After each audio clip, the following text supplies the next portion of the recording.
ఎవరు లైఫ్లో గెలుస్తారంటే ముప్పట్లో ప్రార్థన చేసే వాళ్ళు మాత్రమే కాదు, పట్టుదల కూడా అలాగే ఉండే వాళ్ళు గెలుస్తారు లైఫ్లో. ఆరోగ్యంగా ఉండే విషయంలో పట్టుదల కావాలి, ఆర్థిక విషయాల్లో పట్టుదల కావాలి, కుటుంబ విషయాల్లో పట్టుదల కావాలి, సక్సెస్ సాధించే విషయంలో పట్టుదల కావాలి. అది చాలా inspiring person William Carey. First అతను భారతదేశానికి రావడమే ఒక పెద్ద ఛాలెంజ్. అతనికి వచ్చాడు, వచ్చిన తర్వాత తన బిడ్డను పోగొట్టుకున్నాడు, తన భార్య పిచ్చిదైపోయింది.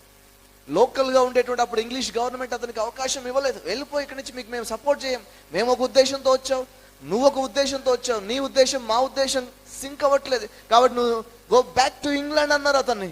అయినా కూడా ఇక్కడే ఉండాలని నిశ్చయించుకున్నాడు, ఉన్నాడు. అన్ని ప్రతికూల పరిస్థితుల మధ్యలో నిలబడి యూనివర్సిటీ పెట్టాడు, దేవుని పరిచయం చేశాడు, ట్రాన్స్లేషన్స్ చేశాడు, అనుకున్నది సాధించేంత వరకు ఇండియా వదిలిపెట్టి పోలేదు.